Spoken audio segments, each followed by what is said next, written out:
จำนองเจืองเรื่องขมอดชมากันลองคือจะเรื่องนิเตียนขมาหรือเรื่องขมอดใบเปรนิเตียนได้เป็นนิยมในกัมพูชี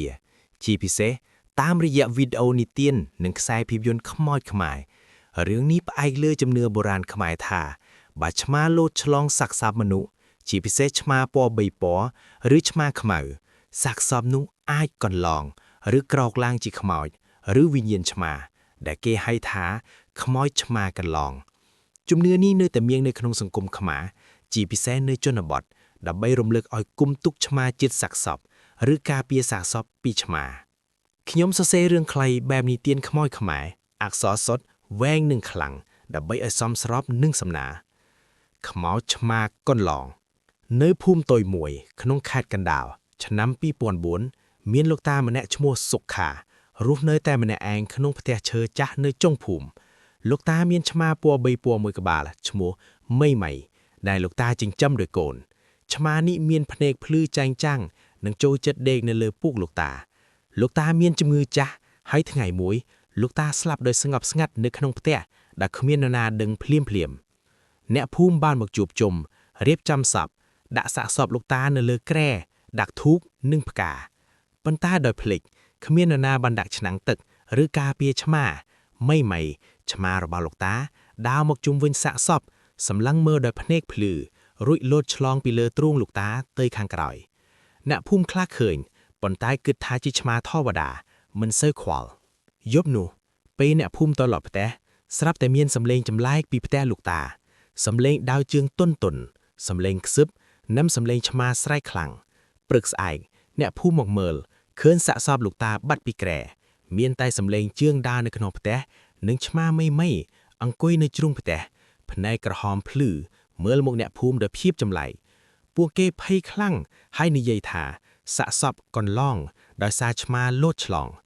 บรรเทาะหมอกรอยหยุบเมียนขมอยชมาเมื่อกบ้าลเมียนเรียงกายอยู่ตาบรรใต้กบ้าลจิกบ้าลชมาพนัยกระหอมนึ่งก่อนตุยแหวงดาจินปีพแต่แต่ตามเพลยภูมิเวียมันสำหรับนนาบรรตาทือไอเนนาเคยเตยชื่อกบ้าลหรือย่อแต่งขลวนระโหดดอยเกชื่อถงนเนี่ยพุ่มคลาเคยวีอังกอยในเลอดมโบลพเตียสำลังเมื่อโกนใจลูกตาได้บานมอกสำอาดพเตียเวียสไรสำเลงชมาปนใจสำเลงนุสดับเตยดูจิสไรให้ชโมลูกตาหรือสมไอเกทือบนอุตือเนี่ยพุ่มบานรีบจอมปีที่บนทุ่มโซดทออุตือบนดอนลูกตาหนึ่งชมาใหม่ๆปุเกบานโยกชมาใหม่ๆเตยบรรจอนึกบายพโนลูกตาดำใบเอาวิญญาณชมากันร้องบ้านสำระบนตัวปีพิธีบนสำเลงจำไลบ้านสงัดขมอชมากันลองแรงเละลางเตียดปนตาเนี่ยภูมิในใต้รมเลิกเนียถากุมตุกชมาจิตสะสอบปลัวบาชมาโหลดฉลองวิญญาณไอ้กันล่องหายตลบหมกเว้นขนงตำรุงขมอชมาได้กู้ไอ้คลายเรื่องนี้บานคลายแต่เจียเปียกจะจามรามในภูมินึ่งเตยบ้านในเตียนบรรต้อระโหดดอซอบทั้งไงจีเมเรียนทาขนงสมัยโบราณมนุษย์ขมาเจือเลิกกั้มนึ่งวิญญาณหายเตยกรบสะซอบนึ่งสัตว์ละอดจังอ๋อ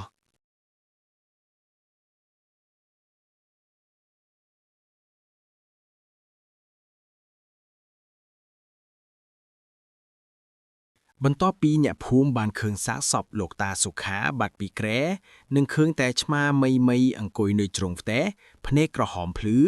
ปูเกบานไพสรอนสลอรถเนียแต่ปรับเนียแต่งภูมิมนึกจากนิยัยทานิเจียสัญญาจะบ้าเลาะในขมอดชมาก่อนลองพรุชมาบานลดฉลองสะสอบทืออ้อยวิญญาณโลกตามันสงบสงัดเฮากันลองโจขนงเรียงกายชมาหรือคลายเจียวิญญาณชมาได้ขมียนกันไหลสำรากเปยบนุภูมิแต่งมูสงัดขลังขมียนหนนาเฮียนเจนปีบแต่สรับแต่เมียนสำเลงเจืองดาตนดาตามพลอยผมสำเลงโดยเจืองมนุปันไตเลียเจียมวยสำเลงกันตัวชมาบอกนั่นสำเลงแสกเสบถาไม่ไหมก้อนขมิ้งมันแอกชมุสุเพียแด่รัวเนยจิตพแต่หลกตาบ้านสำเลิงเจนปีบังอวยเคลื่อนรูปเรียงจำไลกหมวยเรียงกายโดยหลกตาเสลียกสัมปุจจ้าปันใต้กระบาลเจียกระบาลฉมาพเนกระหอมพลื้อกันตุยเวงกัดให้เวียดายืดเตอกันประเทศเกสุเพียสไรหลังปันใต้สำเลงเกมันเจ๋งด้วยเฉมีนเอาไว้มวยจระบัดก่อเกไพ่ดอดถนักย่อเตียงคลุ้นรวดเด็กสำลอบเตอปรึกแสกสุเพียเพียกหลังเมียนอารมณ์ชื่อกระบาคลัง នឹងឃើញសុបិនហាលោកតាសុខាមកឈរនៅមុខគេក្បាលជាឆ្មានិយាយថាខ្ញុំមិនស្ងប់ស្ងាត់ទេព្រោះគ្មាននរណាធឿបុណ្យឧទ្ទិសឲ្យខ្ញុំនឹងមីបើមិនធឺខ្ញុំនឹងតាមទាន់អ្នកទាំងអស់សុភាប្រាប់ឪពុកម្ដាយហើយព័ត៌មានរីករាលដាលពេញភូមិអ្នកភូមិចាស់បានប្រមូលគ្នាសម្រេចថាត្រូវរៀបចំពិធីបុណ្យធំសូត្រធម៌ឧទ្ទិសដល់វិញ្ញាណលោកតានិងឆ្មាមីដើម្បីឲ្យវាបានសម្រាកប៉ុន្តែមុនពេលពិធីបុណ្យរឿងចម្លែកកាន់តែកើតឡើងយប់មួយក្មេងស្រីម្នាក់ឈ្មោះសុជីដែលរស់នៅផ្ទះក្បែរបានឃើញខ្មោចឆ្មាកន្លងមកអង្គុយនៅលើដំបូលផ្ទះគេសម្លឹងមកគេដោយភ្នែកក្រហមរួចស្រែកសំឡេងឆ្មាខ្លាំងដែលស្ដាប់ទៅដូចជាស្រែកឈ្មោះសុខាសុជីភ័យខ្លាំងរត់ចូលផ្ទះប៉ុន្តែពេលនោះគេមានអារម្មណ៍ថាមានអ្វីមួយត្រជាក់ប៉ះស្បែករួចឈឺក្បាលនិងញ័រទាំងខ្លួន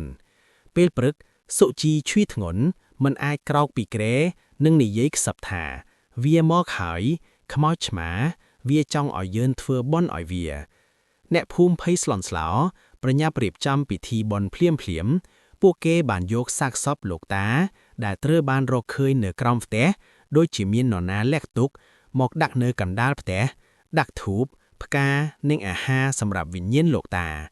ព្រះសង្ឃមកសូត្រធម៌ឧទ្ទិសបុណ្យដល់លោកតានិងឆ្មាមីក្នុងពេលសូត្រស្រាប់តែមានខ្យល់ត្រជាក់បក់ខ្លាំងស្លឹកឈើរំញ័រហើយឆ្មាមីដែលនៅតែរស់ដើរមកអង្គុយនៅមុខសាកសពសម្លឹងមើលព្រះសង្ឃរួចស្រែកសំឡេងខ្លាំងមួយដងរួចដេកសន្លប់ទៅក្នុងកន្លែងនោះ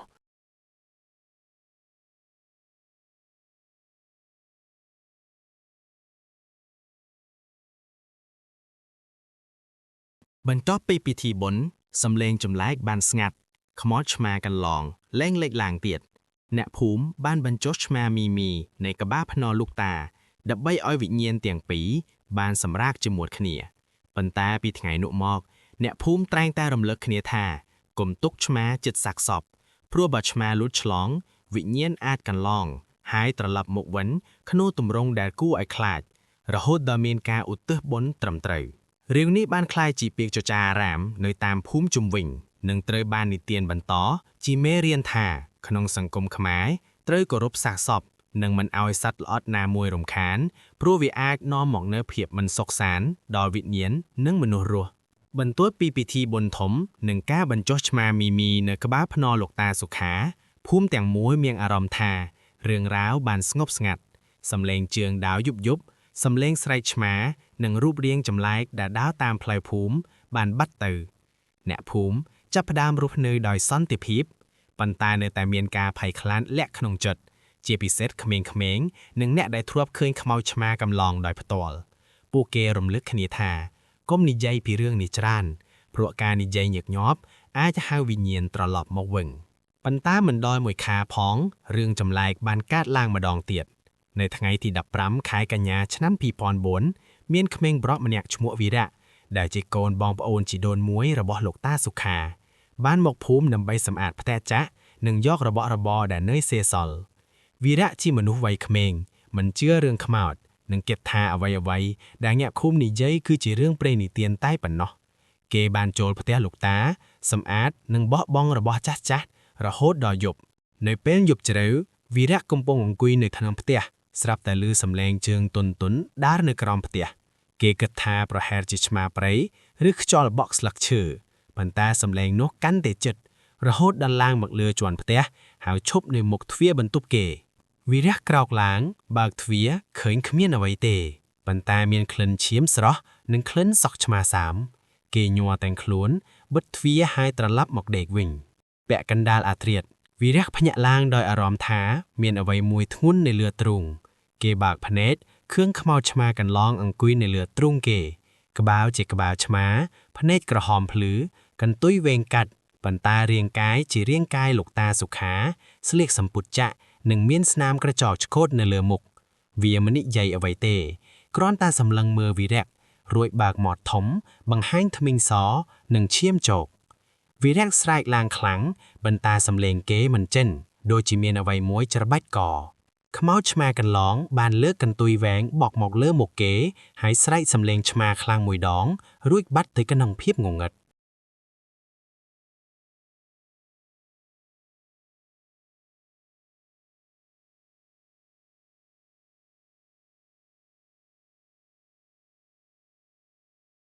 ព្រឹកស្អែកអ្នកភូមិមុខមើលឃើញវីរៈដេកសន្លប់នៅលើគ្រែមុខពោពេញដោយស្នាមក្រចកឆ្កូតនិងមានឈាមស្រស់តិចតិចនៅជុំវិញកគេភ្ញាក់ឡើងប៉ុន្តែมันអាចនិយាយបានគ្រាន់តែញ័រទាំងខ្លួននិងចង្អុលទៅភ្នូរលោកតា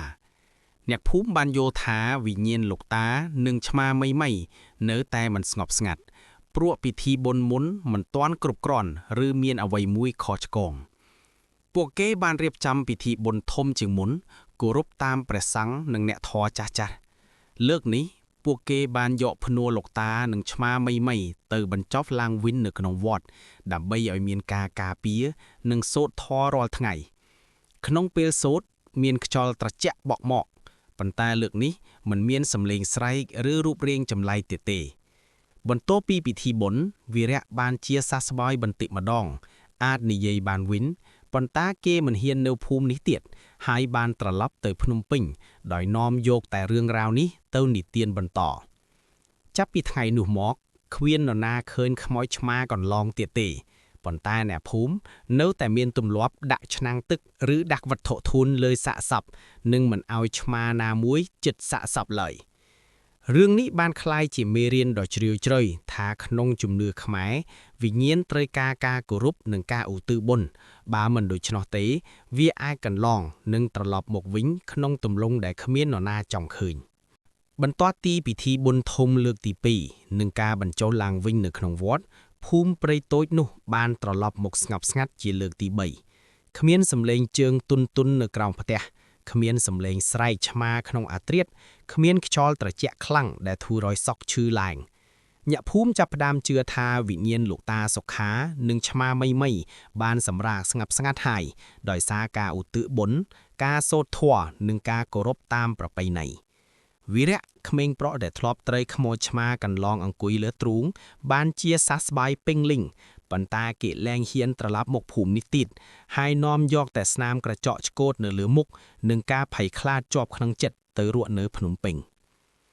ប៉ុន្តែរឿងនេះមិនទាន់បញ្ចប់ទាំងស្រុងនៅឡើយទេប្រហែលជា3ឆ្នាំក្រោយមកនៅឆ្នាំ2007មានក្មេងស្រីម្នាក់ឈ្មោះសុភីដែលជាកូនស្រី2នាក់នៃអ្នកភូមិម្នាក់ដែលធ្លាប់ចូលរួមពិធីបុណ្យកាលពីឆ្នាំ2004បានឈឺធ្ងន់ដោយគ្មានមូលហេតុច្បាស់លាស់នាងឈឺក្បាលខ្លាំងញ័រទាំងខ្លួននិងនិយាយខ្សឹបថាមានអ្វីមួយកំពុងអង្គុយនៅលើទ្រូងនាងរាល់យប់ឪពុកម្ដាយនាងបាននាំទៅពេទ្យប៉ុន្តែគ្រូពេទ្យថាគ្មានជំងឺអ្វីទេគ្រាន់តែភាពតានតឹងឬអាចជាបញ្ហាផ្លូវចិត្តប៉ុន្តែនៅយប់មួយសុភីបានស្រែកឡើងខ្លាំងភ្ញាក់ពីដំណេកនិងនិយាយថាខ្ញុំឃើញវាមានក្បាលឆ្មាភ្នែកក្រហមកន្ទុយវែងវានិយាយថាវាមិនទាន់ស្ងប់ស្ងាត់ទេព្រោះនៅមានកូនចៅលោកតាម្នាក់ទៀតដែលមិនបានធ្វើបុណ្យឧទ្ទិសនិងមិនបានសុំទោស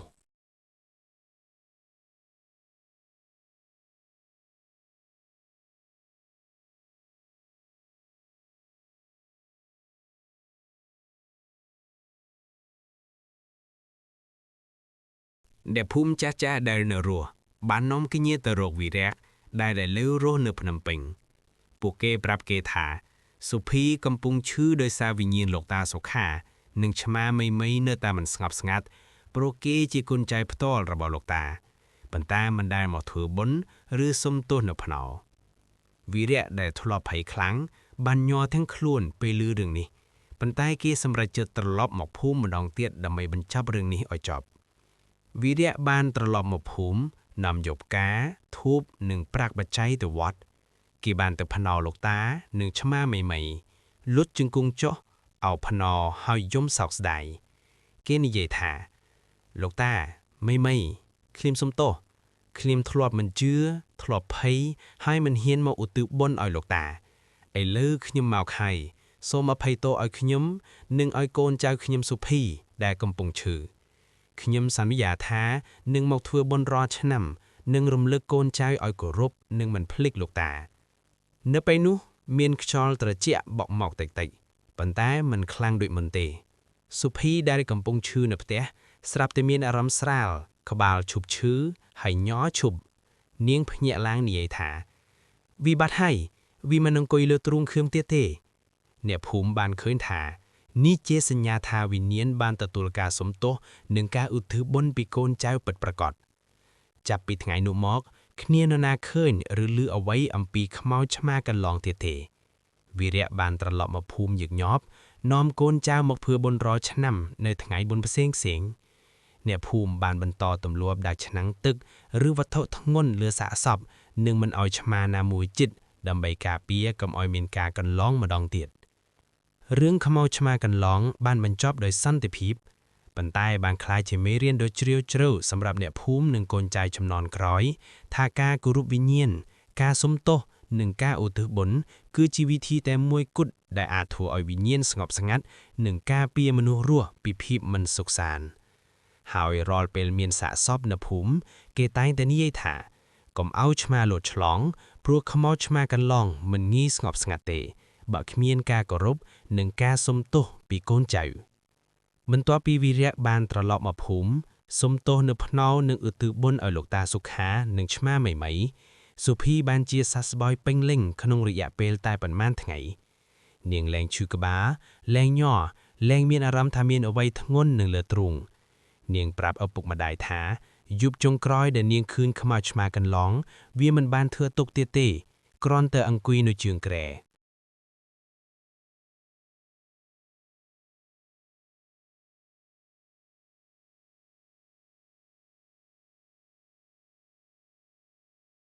សម្លឹងមកនាងមួយផ្លែតរួចញញឹមតិចៗទោះបីក្បាលជាក្បាលឆ្មាក៏ដោយហើយបាត់ទៅក្នុងភាពងងឹតដូចជាបានលែងបន្ទោសឬលែងត្រូវការអ្វីទៀត